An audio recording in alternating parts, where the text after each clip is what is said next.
Welcome to our weekly meditation and just sharing an image here from the talking of traditions and in the season where we just had Halloween and bonfire night or November the 5th, however we want to call it, is coming up. And in there we've had the Hindu festival of Diwali, and the Sikhs combine that with a festival called Bandi Chor Divas, which is intertwined with Diwali, but Sikhism sort of branched off from Hinduism in the 16th, 15th, 16th century, and this festival commemorates the release from prison of the Sikh guru Harabrind, the sixth guru. And the legend is that he asked for the release of 52 other prisoners, and the emperor said, "Well, take as many as can hold on to your cloak." So he had a special cloak made with 52 tailcoats to it. And so he got 52 people out. Anyway, that's by the by, but the Sikhs celebrate. And if you ever go to a Sikh Gurdwara, they have the most fantastic food. Anyway, I digress. Um, but there is a little connection coming up later to Sikhism. So just to take us to our beginning relaxation, uh, thinking further about listening. And Rabbi Ward-Lev, who was mentioned last week, talks about the ancient prophets, and at the heart of their prophetic witness was a way of listening, listening to the word of the liberating God, urging people to listen to God's word because the words of kings, princes, rulers, the wealthy was too narrow and was limited only to the interests of those elites. It didn't include the voices of suffering people.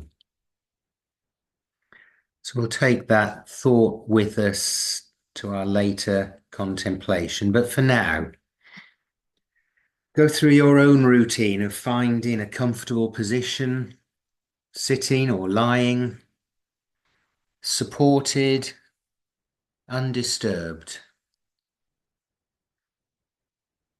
alert and awake.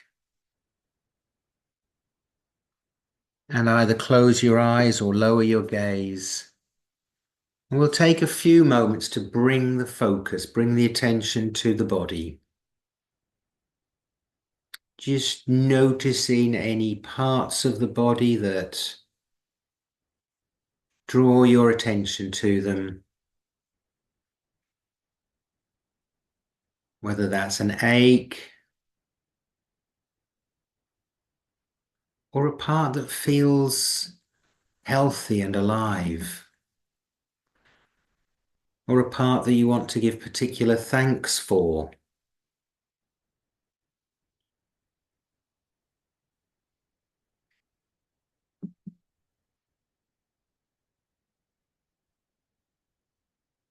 Noticing parts that we don't normally notice and giving thanks for sight, for hearing,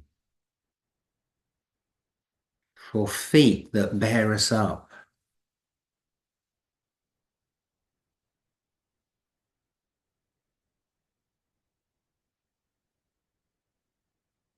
for fingers that are so dexterous and are performing so many tasks.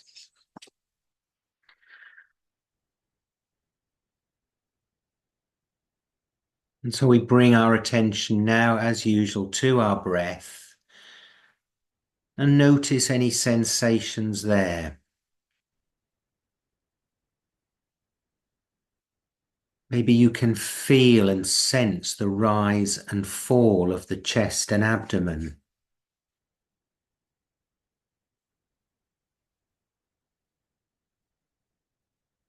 The physical movement of the diaphragm.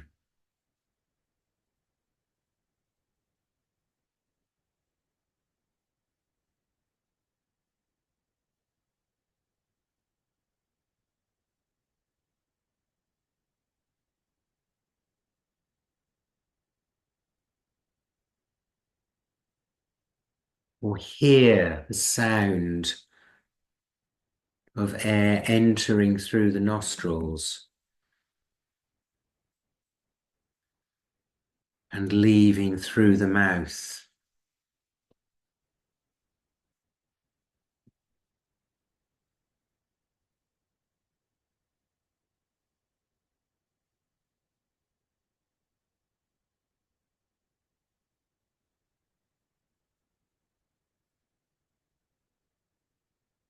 And imagine that air that's coming in being a source of real energy,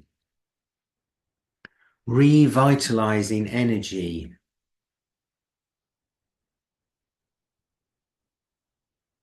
from the atmosphere all around us.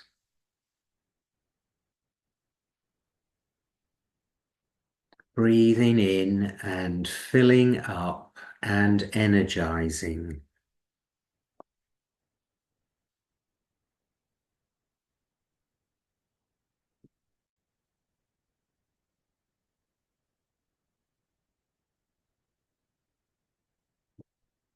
Now take the focus from the breath to a place deeper within,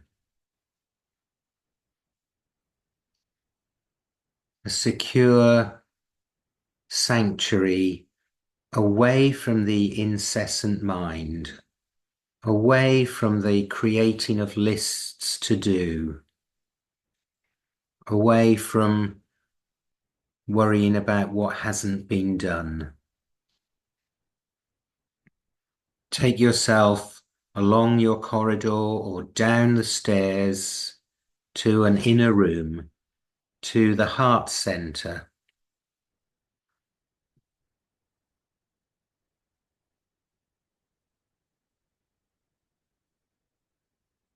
And if you can direct your breath there, connecting with that deeper place where we sense what's important, what is true, what is to be valued.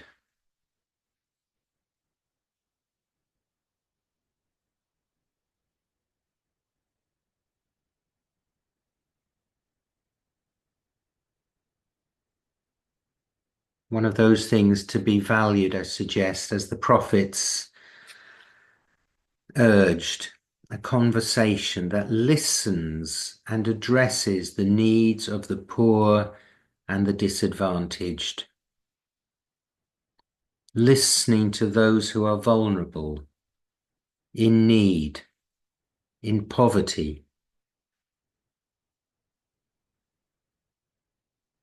A challenge too of working alongside those who might be tempted to do things to people and for people rather than with them.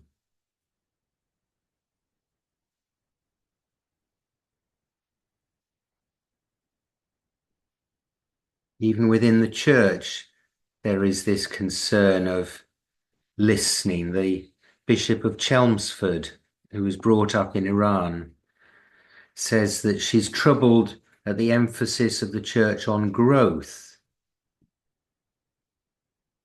where she says we should be serving the wider community, offering spaces where we can listen afresh to one another and to God.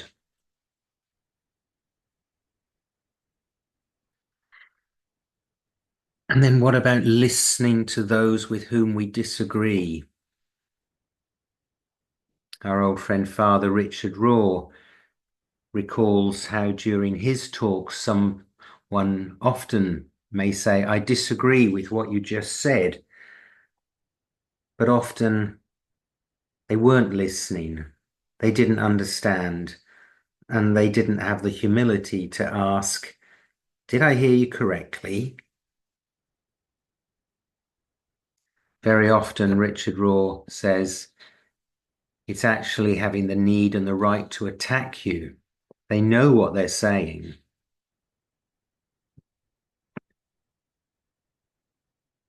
But in that tension, in that confrontation, neither person grows or expands, he says. Unfortunately, he says, I recognize that often I'm biting my tongue to control my own judgments and my desire to attack back. The result is a half response at best. Fortunately, though, there will always be people who have the grace and the ability to engage in deeper listening, to ask, Richard, did I understand what you were saying? And then repeat back to me their perception of it. Normally, I can then clarify or even admit I've communicated poorly or that I'm incorrect.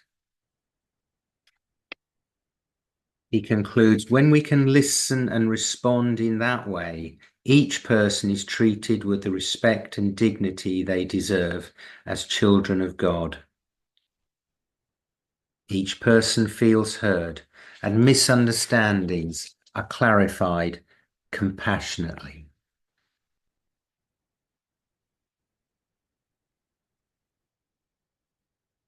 And now, in a short period of what we might call contemplation, with a focus on that idea of listening either to those whose voices are often not heard, how do we manage that?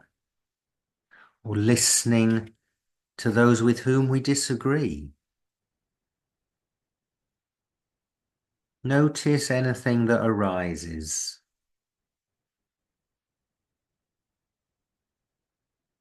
Perhaps it brings to mind something that we have suffered or are suffering at the moment or are feeling bruised or a bit indignant about.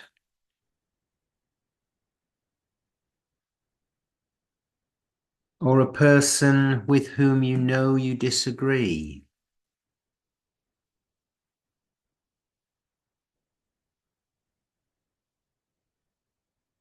I know I can think of one or two.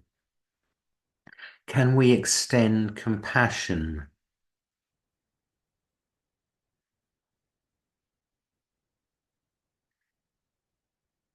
Can we perhaps take what they say or think and try to understand what has led them to that position?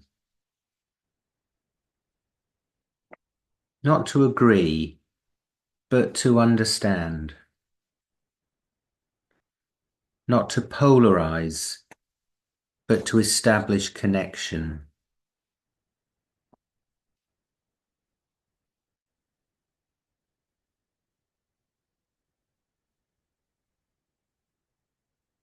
Going back to the Sikhs, and Sikhism, like other religions, is about expanding the circle of who counts as one of us.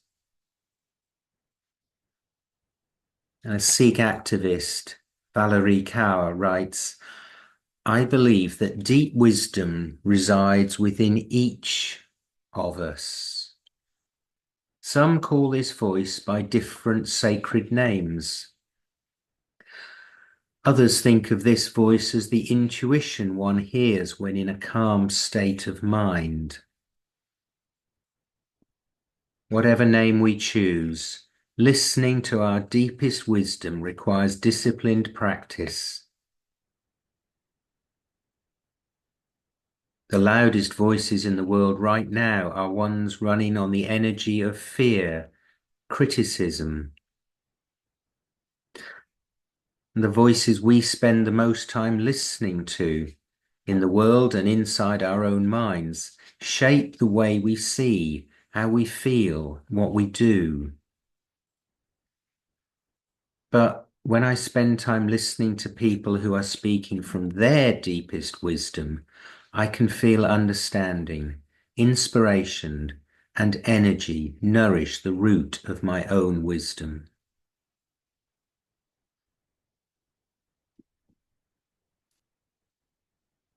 And so as we move to our longer period of silence,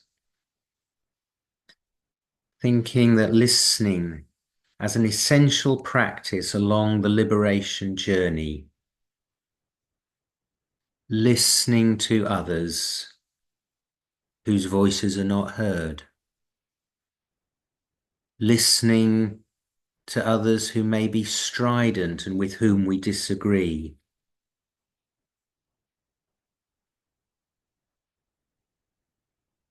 Listening to our own inner wisdom.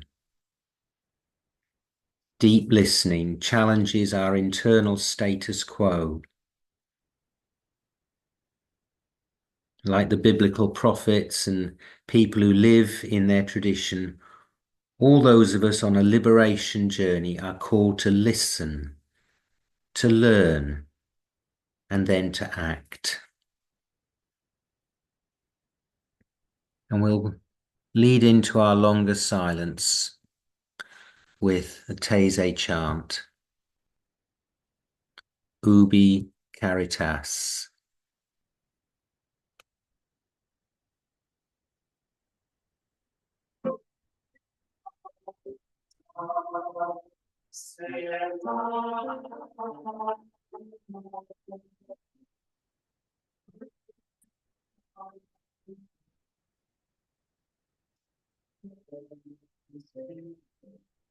Ubi Caritas et Amor.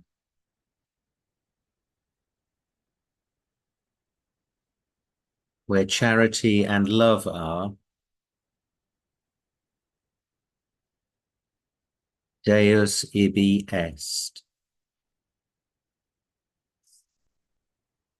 There God is.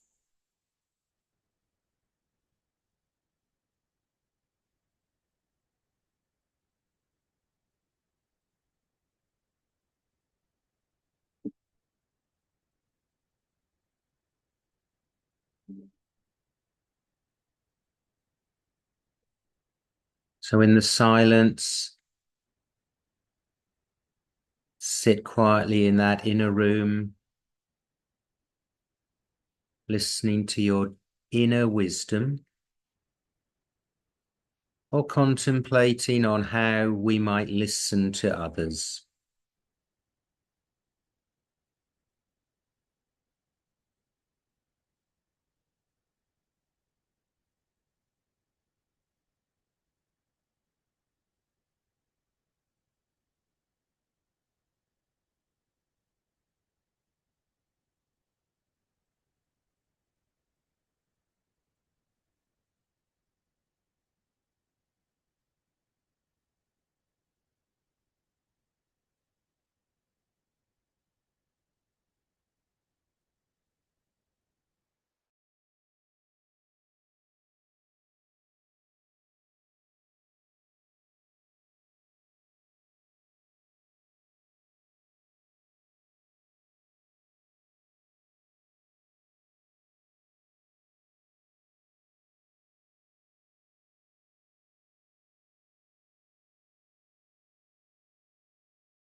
And so we come out of our silence,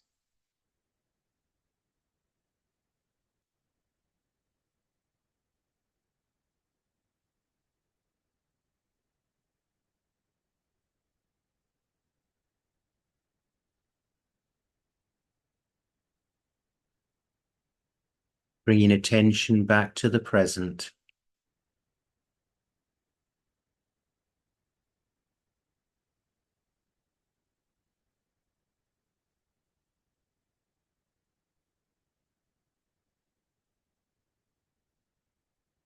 Gently stretching, gently opening our eyes,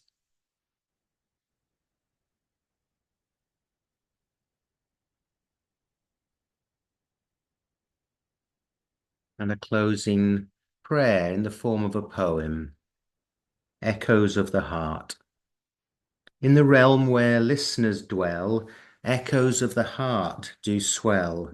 In each beat, stories tell. Listening breaks the silent shell. Hearing beyond spoken fears, tuning into unshed tears. In silence, the soul hears emotions spoken in silent years. With each listen, connections grow in empathy's gentle flow. Through listening, affections show. In quietude, hearts glow.